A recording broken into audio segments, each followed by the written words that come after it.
start with our chapter. Chapter number 6, audit documentation.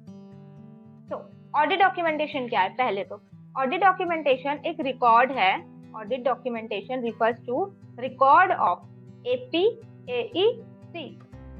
AP stands for audit procedure, AE stands for audit evidence and C stands for conclusion. AP मतलब audit procedures जो perform किए उसका documentation, AE audit evidence जो obtain किए उसका documentation and C conclusion जो reach किए उसका documentation. तो एक ऑडिटर को ऑडिट डॉक्यूमेंटेशन मेंटेन करना है एंड उसमें वो क्या रिकॉर्ड करता है? APAEC, repeat with me, APAEC audit documentation refers to record of APAEC. AP audit procedures performed, AE audit evidence obtained, C conclusions reached. Now next topic is objective of auditor. So objective of auditor and जो nature of audit documentation है वो almost overlap करता है. तो हम पहले nature of audit documentation पढ़ेंगे. Nature of audit documentation क्या होता है? ये एक एविडेंस है. किस चीज का एविडेंस है? Audit was planned and performed in accordance with SAs and applicable legal and regulatory requirements. And as well as ये एविडेंस है एक और चीज का, evidence of auditor's basis for conclusion about achievement of the overall objective of the auditor. मतलब ये उसका भी एविडेंस देता है कि जो ऑडिटर्स का बेसिस है कंक्लूजन के लिए, जो भी कंक्लूजन ऑडिटर ने ड्रॉ किया है उसका भी एक बेसिस होता है. तो उसका जो बेसिस था achievement of overall objective of the auditor, वो उसने अचीव किया है. जो नेचर ऑफ ऑडिट डॉक्यूमेंटेशन है वो यूजुअली एग्जाम में पूछा जाता है एंड कई बार आईसीएस को as a primary purpose of audit documentation के तौर पे भी पूछ सकती है. तो इसका ध्यान रखना है. तो पहला तो ऑडिट डॉक्यूमेंटेशन का नेचर क्या है? वो एक एविडेंस है that audit was planned and performed in accordance with essays and applicable legal and regulatory requirements. And audit documentation एक evidence के तौर पे काम करती है of auditor's basis for conclusion about the achievement of overall objective of the auditor. And ये आप understanding के लिए ऐसे समझ सकते हो कि जो evidence for the conclusion made by the auditor, जो evidence उसने use किए थे conclusion draw करने के लिए auditor ने, वो जो है ना वो ओवरऑल ऑब्जेक्टिव को अचीव करती है. जो ओवरऑल ऑब्जेक्टिव था ऑडिटर का उसको अचीव करती है. नाउ नेक्स्ट पॉइंट, और next topic is purpose of audit documentation. ये तो ना एकदम 5 स्टार नहीं 10 स्टार टॉपिक है. इसमें बहुत बार क्वेश्चन आ चुका है इस टॉपिक से एंड कई बार आईसीएस को as a secondary purpose, like वो क्वेश्चन में बोल देगी right primary and secondary purpose of audit documentation. वहां पे जाकर के बहुत छक्के मत हो जाना. वो नेचर और पर्पस दोनों के बारे में पूछ रही है. ओके, तो पहले तो purpose of audit documentation. 6 purpose होते हैं ऑडिट डॉक्यूमेंटेशन के. अपन उसको कैसे याद करेंगे? हम उसको याद करेंगे पहले तो ना अपन एंगेजमेंट टीम वर्ड को पकड़ लो. एंगेजमेंट टीम को वो हेल्प करती है. ऑडिट डॉक्यूमेंटेशन जो है ना वो हेल्प करती है एंगेजमेंट टीम को. किस चीज के लिए? To plan, perform, direct, supervise and review and to be accountable. ठीक है, ये 3 चीज. मतलब ये देखो, ये 3 पॉइंट हमने एक पॉइंट में कवर कर लिया, लेकिन आपको इसको एग्जाम में 3 पॉइंट पे लिखना है, ना कि 1 पॉइंट के तौर पे. तो जो ऑडिट डॉक्यूमेंटेशन है उसका पर्पस क्या है? हेल्प करना. किसको? एंगेजमेंट टीम को. किस लिए? प्लान एंड परफॉर्म के लिए. TSR मतलब डायरेक्ट करने के लिए, सुपरवाइज करने के लिए एंड रिव्यू करने के लिए. एंड थर्ड पॉइंट है to be accountable, to be accurate. इस चीज के लिए हेल्प करती है ऑडिट डॉक्यूमेंटेशन. किसको? एंगेजमेंट टीम को. नाउ नेक्स्ट पॉइंट अपन ले सकते हैं कि कंडक्ट ऑफ. किसका? Helps in conduct of. पहला तो क्वालिटी कंट्रोल रिव्यूज जो SQC 1 में एंड SA 220 में दिए हुए हैं ऑडिटर के लिए, जो क्वालिटी कंट्रोल के रिव्यूज ऑडिटर को ध्यान रखने हैं उसके लिए. एंड एक्सटर्नल इंस्पेक्शन, मतलब अपन इसको ऐसे याद कर सकते हो, quality control review and inspection के लिए वो हेल्प करती है ऑडिटर को, audit documentation. And then next last point is retaining record of matters of continuing significance for future audit. कोई भी ऐसा मैटर है जो आगे फ्यूचर ऑडिट में भी काम आ सकता है, उसके रिकॉर्ड को मेंटेन करने के लिए, रिटेन करने के लिए वो ऑडिट डॉक्यूमेंटेशन हमको हेल्प करती है, या उसका वो पर्पस है. ओके, तो हम एक बार वापस से रिवाइज कर देते हैं तीनों पॉइंट को, ये 6 पॉइंट को. तो पहला पॉइंट क्या था? एंगेजमेंट टीम को हेल्प करना, पर्पस क्या था ऑडिट डॉक्यूमेंटेशन का? Helping engagement team to plan, perform DSR and to be accountable. Okay, and then enabling the conduct of क्या quality control review and inspection. Quality control review कहाँ दिया हुआ है? SQC1 एंड SA 220 में. And जो external inspection है वो किसके तौर पे? As per applicable by legal and regulatory requirements.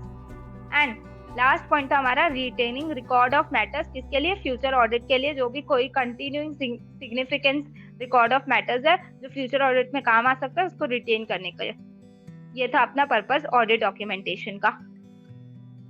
Now ये एक टॉपिक है जो इग्नोर किया जाता है बट क्वेश्चन बहुत आते हैं इससे भी. सो क्या है topic? Form, content and extent of audit documentation. Audit documentation कैसी हो? ऑडिट डॉक्यूमेंटेशन ऐसी हो जो एक्सपीरियंस ऑडिटर को समझ आ जाए. ऑडिट डॉक्यूमेंटेशन कैसी हो? एक्सपीरियंस ऑडिटर को समझ आ जाए वैसी हो. सो एक्सपीरियंस ऑडिटर कौन होता है? सबसे पहली बात, एक्सपीरियंस ऑडिटर वो होता है, वो इंडिविजुअल, या तो वो इंटरनल ऑडिटर हो सकता है या तो एक्सटर्नल ऑडिटर हो सकता है, जिसने प्रैक्टिकल ऑडिट एक्सपीरियंस लिए है. Who has practical audit experience and उसके पास एक रीजनेबल अंडरस्टैंडिंग है. वो होगा हमारा एक्सपीरियंस ऑडिटर. किस चीज की? ऑडिट प्रोसेसेस की, SAs and applicable legal and regulatory requirements की, business environment in which entity operates उसकी, and auditing and financial reporting issues relevant for the entity to the entity's industry उसकी. एक practical audit experience है उसका and reasonable understanding हो किसकी? ये चार चीजों की. नाउ ये तो होता है एक्सपीरियंस ऑडिटर. अब एक्सपीरियंस ऑडिटर को क्या समझ आना चाहिए? क्या समझ आना चाहिए एक्सपीरियंस ऑडिटर को? NET of audit procedures. जो भी ऑडिटर ने NET ऑफ ऑडिट प्रोसीजर्स लगाए हैं, डिफाइन किए हैं, वो किस तरह से कर रहे हैं वो उसको समझ आना चाहिए. Results of audit procedures. जो भी ऑडिट प्रोसीजर्स लगा के उसके रिजल्ट आए वो कैसे आए वो भी एक्सपीरियंस ऑडिटर को समझ आना चाहिए. ऑडिट एविडेंस जो ऑब्टेन किया है वो कैसे किए वो भी एक्सपीरियंस ऑडिटर को समझ आना चाहिए. And significant matters arising during the audit. जो भी सिग्निफिकेंट मैटर्स अराइज हुए हैं ऑडिट करने के टाइम पे वो भी एक्सपीरियंस ऑडिटर को समझ आना चाहिए. एंड उसके बाद जो कंक्लूजन लिया गया वो, एंड देन प्रोफेशनल जजमेंट के बेसिस पे वो कंक्लूजन लिया गया वो. Now in documenting NET of AP.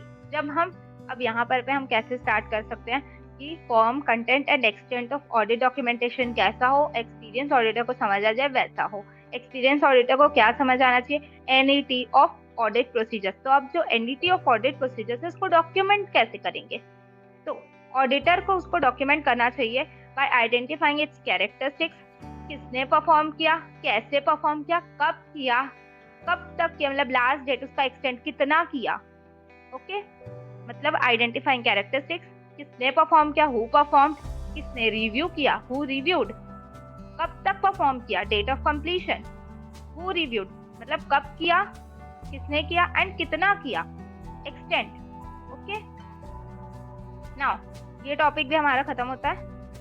अब हम बात करते हैं auditor shall document discussions of significant matters. ये भी एक इसी का पार्ट है. देखो यहाँ पर हमने बात की थी कि form, content and extent of audit documentation कैसा हो, एक्सपीरियंस ऑडिटर को समझ आ जाए वैसा हो. एक्सपीरियंस ऑडिटर को क्या समझ आना चाहिए? NET of audit procedures, result of audit procedures, audit evidence obtained and significant matters arising during the audit. तो ये जो सिग्निफिकेंट मैटर्स है, तो जो सिग्निफिकेंट मैटर्स है उसका डिस्कशन किया गया होगा, ऑडिटर ने किया होगा, वो किससे किया होगा? मैनेजमेंट एंड TCWG से किया होगा या फिर कोई भी अदर पर्सन से किया होगा. तो वो सिग्निफिकेंट मैटर का नेचर क्या है? अब ये देखो, इस चीज को भी अपने को डॉक्यूमेंट करना पड़ेगा, ऑडिटर को इस चीज को भी डॉक्यूमेंट करना पड़ेगा. जो भी डिस्कशन की गई है सिग्निफिकेंट मैटर्स को लेके, किसके साथ? मैनेजमेंट एंड TCWG के साथ. एंड उसमें उसको क्या रिकॉर्ड करना है? पहला तो उसका नेचर कैसा था सिग्निफिकेंट मैटर्स का, कब हुआ था, मतलब व्हेन वो सिग्निफिकेंट मैटर्स अराइज हुआ था, विथ whom, मतलब नहीं, कब वो सिग्निफिकेंट मैटर्स का डिस्कशन हुआ था, व्हेन एंड विथ whom, किसके साथ हुआ था. If the auditor identify information that is inconsistent with the auditor's final conclusion regarding a significant matter, the auditor shall document how the auditor addressed the inconsistency. तो इसमें क्या बोल रहे हैं कि अगर ऑडिटर ने आइडेंटिफाई किया कोई भी ऐसी इंफॉर्मेशन जो इनकंसिस्टेंट है ऑडिटर के फाइनल कंक्लूजन से, तो वो सिग्निफिकेंट मैटर के लिए ऑडिटर उसको भी डॉक्यूमेंट कर सकता है एंड वो उसकी इनकंसिस्टेंसी को एड्रेस कर सकता है अपने ओपिनियन के टाइम पे, अपने ओपिनियन को देने के टाइम पे वो ऑडिट डॉक्यूमेंटेशन में ऑडिट इसको डॉक्यूमेंट कर सकता है। And last topic is factors affecting form, content and extent of audit documentation. कौन कौन से फैक्टर्स है जो अफेक्ट करने वाले हैं form, content and extent of audit documentation. अभी अपन ऊपर में पढ़ के आए हैं form, content and extent of audit documentation. अब हम पढ़ रहे हैं कि कौन कौन से ऐसे फैक्टर्स है जो इसको अफेक्ट कर सकते हैं। पहला तो size and complexity of entity. अब जितनी बड़ी साइज या जितना छोटा साइज रहेगा उसके हिसाब से हमारी ऑडिट डॉक्यूमेंटेशन है वो वेराई करेगी। लाइक अब अगर आपका लोकल कंपनी कोई ऐसी छोटी मोटी दुकान का भी अगर आप ऑडिट करने जा रहे हो तो आप इतना बड़ा बड़ा ऑडिट डॉक्यूमेंटेशन उस टाइम पर जो आपकी ऑडिट डॉक्यूमेंटेशन की जो लेवल रहेगी वो हाई नहीं रहेगी, वो लेस रहेगी। And nature of audit procedures, किस ऑडिट प्रोसीजर्स को आपने लगाया है। लाइक अगर आपने रीपरफॉर्मेंस किया है तो आपका जो ऑडिट डॉक्यूमेंटेशन होगा वो अलग तरह से होगा। एक्सटर्नल कंफर्मेशन लिया तो उसका जो डॉक्यूमेंटेशन होगा वो अलग तरह से होगा।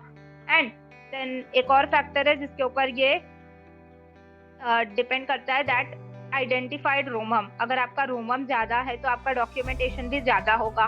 Next point is significance of audit evidence.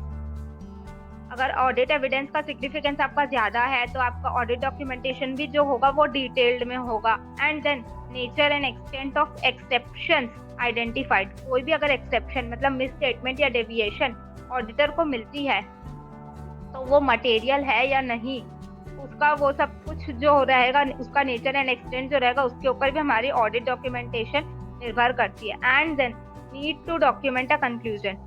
And some judgments are complex such as accounting estimates or valuation judgments. In these cases the auditor needs to explain how and why they choose the मतलब अगर कोई भी ऐसा document है जहाँ पे conclusion जो है उसमें जजमेंट रिक्वायर है तो हमको उसको डॉक्यूमेंट करना जरूरी हो जाएगा ना, उस कंक्लूजन को डॉक्यूमेंट करना जरूरी हो जाएगा। एंड उस कंक्लूजन तक हम कैसे पहुंचे, ऑडिटर कैसे पहुंचा, उसको भी डॉक्यूमेंट करना जरूरी है।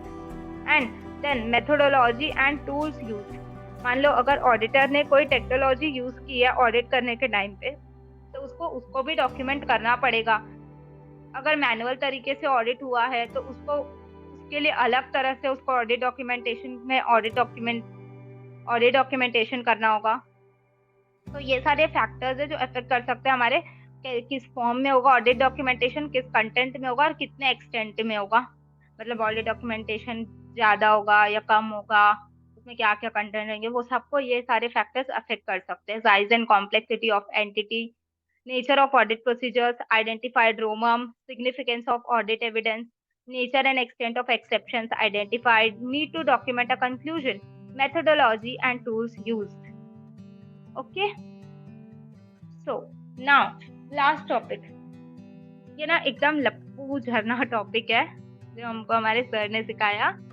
तो ये जो टॉपिक है ना लाइक इतना ज्यादा कुछ इम्पोर्टेंट नहीं है, बट यार ठीक है इसको भी पढ़ना चाहिए, है तो पढ़ना ही है, हर चीज को छोड़ के कुछ नहीं जाना है। तो ऑडिट डॉक्यूमेंटेशन में क्या क्या इंक्लूड होता है। पहला तो ऑडिट डॉक्यूमेंटेशन में अपने आप से बना लो, ऑडिट प्रोग्राम्स इंक्लूड होंगे, एनालिसिस जो आपने एनालिसिस किया उसको इंक्लूड करेंगे, कोई भी फिर इशू मेमोरेंडा जो भी यूज किया जो भी बनाया है आपने उसको यूज करेंगे, कोई समरीज बनाई है सिग्निफिकेंट मैटर्स को लेके वो भी हमारा ऑडिट डॉक्यूमेंटेशन में इंक्लूड हो जाएगा। Letters of confirmation and representation, management TCWG को अगर आपने कुछ भी दिया है, चिट्ठी दी है तो वो भी हमारा ऑडिट डॉक्यूमेंटेशन में इंक्लूड हो जाएगा। कोई भी चेकलिस्ट दिया आपने मैनेजमेंट या फिर किसी भी पर्सोनल को for the purpose of audit, then वो भी ऑडिट डॉक्यूमेंटेशन में इंक्लूड हो जाएगा। Then correspondence concerning significant matters, like अगर आपने कुछ ईमेल किया कोई सिग्निफिकेंट मैटर के लिए तो वो भी हमारा ऑडिट डॉक्यूमेंटेशन में इंक्लूड हो जाएगा।